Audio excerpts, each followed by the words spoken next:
तो डॉक्टर गुरु, गठबंधन की सरकारों पर प्रधानमंत्री मोदी का बयान, तो मैं सबसे पहले तो यही पूछ रही हूं आपसे कि केंद्र में आपकी सरकार एनडीए की है, बीजेपी की है?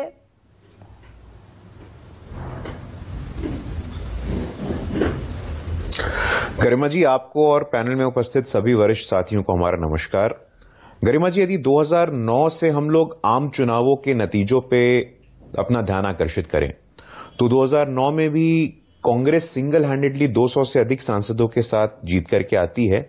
और एक दौर था 90 से लेकर के 2009 तक जब हम कह सकते हैं कि अनस्टेबल, अस्थिर सरकारों का दौर था। और उसी दौर में किस प्रकार से क्या क्या कॉम्प्लिकेशंस आते थे, मैं आपके शो के बाद थोड़ा रिसर्च कर रहा था। मैंने एक पुस्तक देखा, इस पुस्तक का मैंने पहले भी जिक्र किया है। इस पुस्तक में 2007 का जिक्र है जब यूपीए की पहली सरकार बनी थी और Congress, left party, Samajwadi party, राष्ट्रीय जनता दल, तमाम दल मौजूद थे। 2007 वो साल था जब ऐतिहासिक न्यूक्लियर डील पे एक आम सहमति बनती दिख रही थी। और न्यूक्लियर डील को रोकने के लिए, न्यूक्लियर डील ना हो इसके लिए मनमोहन सिंह जी पे दबाव बना रहे थे लेफ्ट पार्टी के लोग। और यहां पे स्पष्ट रूप से मेंशन्ड है कि टेलीग्राफ के अखबार में अगस्त के महीने में 2007 में एक हेडलाइन आई थी जिसमें मनमोहन सिंह ने कहा था, सो बी इट, अगर लेफ्ट पार्टी हमारा सपोर्ट खींचना चाहती है, सरकार गिराना चाहती है तो सरकार गिरा दे, लेकिन न्यूक्लियर डील के साथ हम आगे बढ़ेंगे। उसके बाद तरह तरह की टिप्पणी हुई थी। तब कांग्रेस के जो पॉलिटिकल एडवाइजर थे अहमद पटेल जी, उन्होंने कहा कि हु इज डॉक्टर साहब टू डिसाइड, मनमोहन सिंह कौन होते हैं तय करने वाले। इस पुस्तक में पृष्ठ है 451 जिसमें यह कहा गया है। तो ऐसे बहुत सारे उदाहरण हमें देखने को मिलते हैं। और अगर आप मुद्दे पे ध्यान केंद्रित करें, और गरिमा जी आपने भी लंबे समय से पॉलिटिक्स को कवर किया है, ये जो रेलवे मंत्रालय होता था, आदरणीय केसी त्यागी जी बैठे हैं, रेलवे मंत्रालय अक्सर एक कैश काउ के रूप में देखा जाता था। अगर आप 2014 के पहले देखिए तो रेलवे मंत्रालय अक्सर घटक दल ले लेते थे।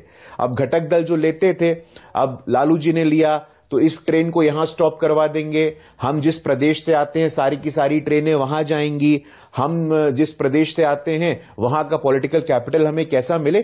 तो रेलवे इस गठबंधन की राजनीति का सबसे बड़ा कैजुअलिटी बनता था। रेल बजट अलग होता था, रेलवे का स्ट्रक्चर बड़ा अनऑर्गेनाइज था।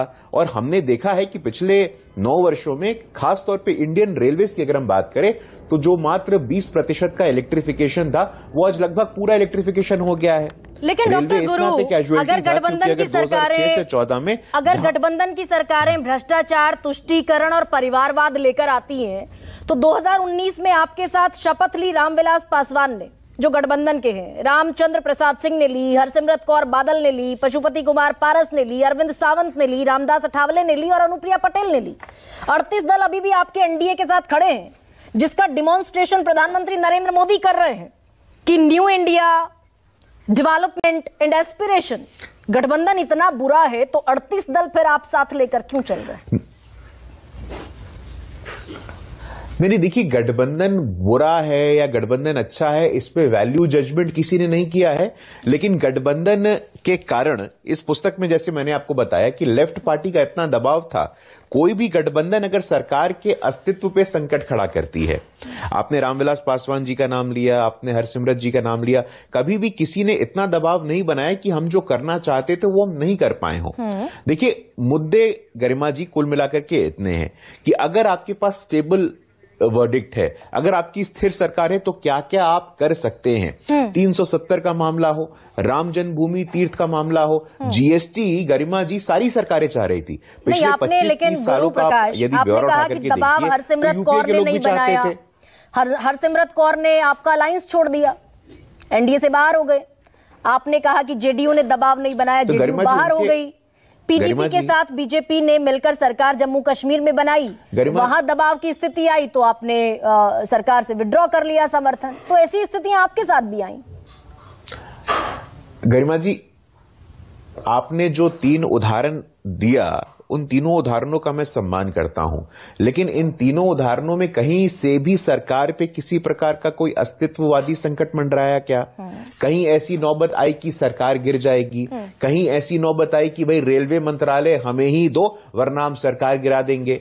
गरिमा जी, आपको अच्छे से याद है नीरा राडिया प्रसंग आया था, और नीरा राडिया प्रसंग में जितने भी छोटे घटक दल थे वो एक प्रकार से रैंसम करते थे, धमकी देते थे, हमको रेलवे मंत्रालय चाहिए, हमको केमिकल स्टील फर्टिलाइजर मंत्रालय चाहिए, हमें यह मंत्रालय चाहिए जहां से हम पैसा बना सके। यह सब सार्वजनिक पब्लिक डोमेन में उपलब्ध है कि अगर आपकी सरकार कमजोर होती है, अगर आपकी मिलीजुली की सरकार होती है, तो आप कई डिग्री और कई लेवल पे कॉम्प्रोमाइजेस करने के लिए मजबूर होते हैं। नहीं तो फिर 38 दलों को साथ लाने की जरूरत क्यों पड़ती है? चाहे 2014 का उदाहरण मत रखिए, देखिए गरिमा जी, मुद्दा कि बीजेपी की सरकार है, एनडीए की सरकार नहीं। नहीं, देखिए गरिमा जी, गठबंधन को तो धर्म, कोalition धर्मा, भारत की राजनीति में गठबंधन को धर्म का दर्जा भी हमारे ही नेता पूर्व प्रधानमंत्री भारत रत्न अटल बिहारी वाजपेयी जी ने दिया है। लेकिन गठबंधन का जो स्वरूप यूपीए के दौर में हम लोगों ने देखा, ये हम सबको पता है। लालू जी रेलवे मंत्री बनेंगे तो सारा का सारा रेलवे बजट लालू जी के बिहार में चला जाएगा। ममता दीदी रेलवे मंत्री बनेंगी तो लगता है कि सारा का सारा रेलवे का विकास बंगाल में हो जाएगा। और गरिमा जी, मैं तो अभी इनसे ही मैं क्यों लेता हूं, जिसकी जितनी आबादी उसका उतना हक। तो इनकी यूपीए 1 और 2 की सरकार में यही स्थिति हो गई थी, जिसकी जितनी न्यूसेंस वैल्यू उसका उतना हक। ठीक है डॉक्टर गुरु, नॉर्थ ईस्ट में आखिरकार बड़े कन्वीनियंट आपने समस्या थी, अपनी कन्वीनियंस से जवाब दे दिया आपने। गठबंधन की सरकारें तुष्टीकरण लाती हैं, परिवारवाद लाती हैं, भ्रष्टाचार लाती हैं, लेकिन उसके बावजूद आप 38 दलों का गठबंधन साथ लेकर चलते हैं।